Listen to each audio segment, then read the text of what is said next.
Hello everyone, I hope all of you are fine. So, in the last class we have discussed about the levels of ecological organization and the ecosystems. So, in this class we will be studying the various aspects of ecology and the rules of ecology. So, first we have to see what is habitat and what is niche. So, habitat is the physical environment in which an organism lives. We know each organism has particular requirements for its survival and lives where the environment provides for those needs. So, habitat is nothing but the environmental requirement of an organism. Similarly, what is niche? Niche is nothing but a sum of all the activities and relationships of a species by which it uses the resources in its habitat for its survival. Okay. So, the sum total activities are carried under niche, but the habitat is the physical environment in which an organism lives. Earth has four major habitats: terrestrial, freshwater, estuarine and ocean. So, next slide is components of ecosystem. So, what do you mean by components? In last class we have studied about the components, that means abiotic and biotic components. Biotic components are living entities and abiotic components are non-living entities.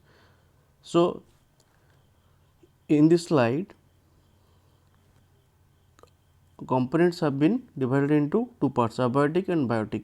In abiotic components there are three factors: physical factors, inorganic substances and organic substances. Under physical factors, temperature, humidity, light, gravity, atmospheric pressure all are coming, and under inorganic substances like water, oxygen, carbon dioxide, nitrogen are also coming. Similarly, in organic substances, proteins, carbohydrates, lipids in day to day life are covered. So, as I have told earlier, under biotic components living beings are there, that means producers which are green plants, consumers like animals and decomposers. Generally microorganisms are the decomposers, are all coming under biotic components. So, next, energy flow in ecosystem. So, the flow of energy in an ecosystem is always linear or one way. So, in an ecosystem there is always a flow of energy in linear manner. The quantity of energy flowing through the successive trophic levels. So, here what do you mean by trophic level? So, there are various trophic levels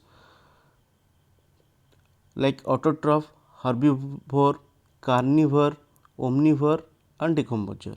So, these are the trophic levels, that means each level is specified by one trophic level.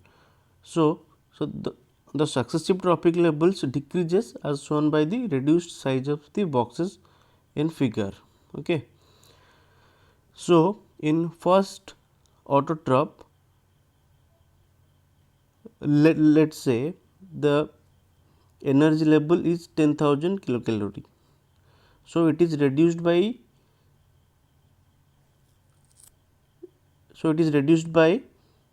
the second level by 10, that means it is divided by 10, that means in second level, that means in herbivores it is 1000 kilocalorie. Similarly, onwards in third level, that is primary carnivores, it is again divided by 10, that means 100 kilocalorie. In secondary carnivores it is 10 kilocalorie. Similarly, in the last stage, that means in decomposers it is 1 kilocalorie. Here Nu is not utilized and R stands for respiration. So, light reflected and R stands for respiration. So, energy flow in an ecosystem is here described, and it is decreasing by 1 by 10 times of previous trophic level to onwards.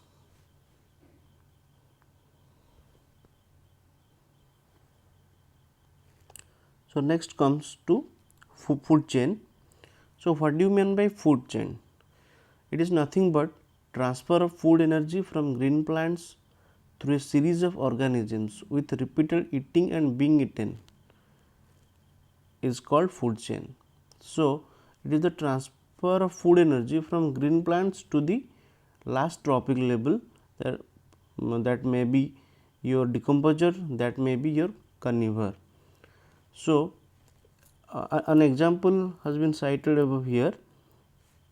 Here is the first level is your grasses, which is producer green plants, and grasshopper feeds upon it, then frog feeds upon grasshopper, then snake feeds upon frog, and last eagle feeds upon snake. So, here fifth trophic level has been represented by the hawk or eagle. So, each step in this food chain is called trophic level. Okay. So, during the process of transfer of energy, some energy is lost into the system as heat energy and is not available to the next trophic level. That is why energy gets decreased by 1/10 of the previous trophic level. Therefore, the number of steps are limited in a chain to 4 or 5. So, generally the food chain is limited to 4 or 5, because the length of the chain will be affecting the energy levels of each trophic level. Okay. So, as I have earlier told, trophic levels are autotroph, herbivore, carnivore, omnivores and decomposers. Omnivores are those animals that eat both plant and animals. For an example, pig, bear and man. Man is a perfect example of omnivores. Similarly, the decomposers. The decomposers feed upon dead remains of an organisms at each trophic level, and they help in recycling of the nutrients, that means bacteria or fungi.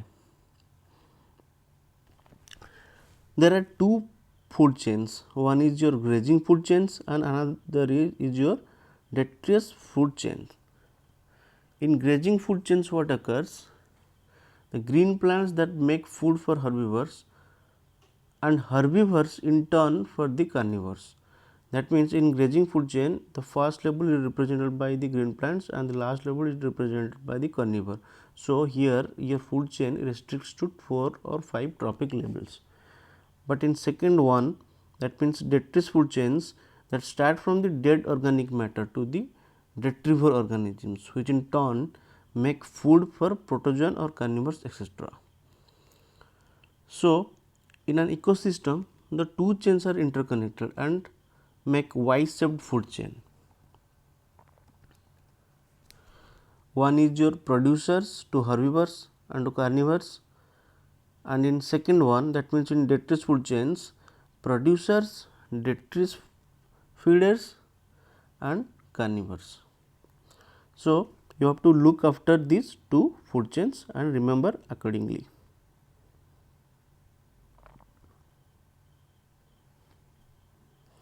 Then comes food web. So, what exactly it is? Food web is a network interconnected food chains. It is a network of interconnected food chains existing in an ecosystem.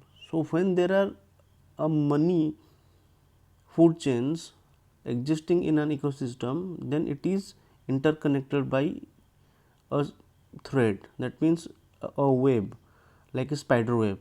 So, it is a network of interconnected food chains. So, the trophic levels in an ecosystem are not linear, rather they are interconnected and make a food web. So, trophic levels that are not linear, it is zigzagged somewhat. So, here one animal may be a member of different food chains. So, food webs are more realistic models of energy flow through an ecosystem. So, food web is nothing but your interconnected network of your food chains. So, in this class we covered food chain, food web, ecosystem, the rules of ecosystem, rules of energy flow, habitat, niche. So, in the next classes we will be covering the ecological pyramids and the rest of the topics of ecosystem. That means what are the natural ecosystem and what is man-made ecosystem, types of natural ecosystems. So, all these topics are to be covered in next class. So, we will be finishing this topic of ecosystem in next class, and the biodiversity chapter is to be started in the next. Okay. So, thanks for the class. Thank you.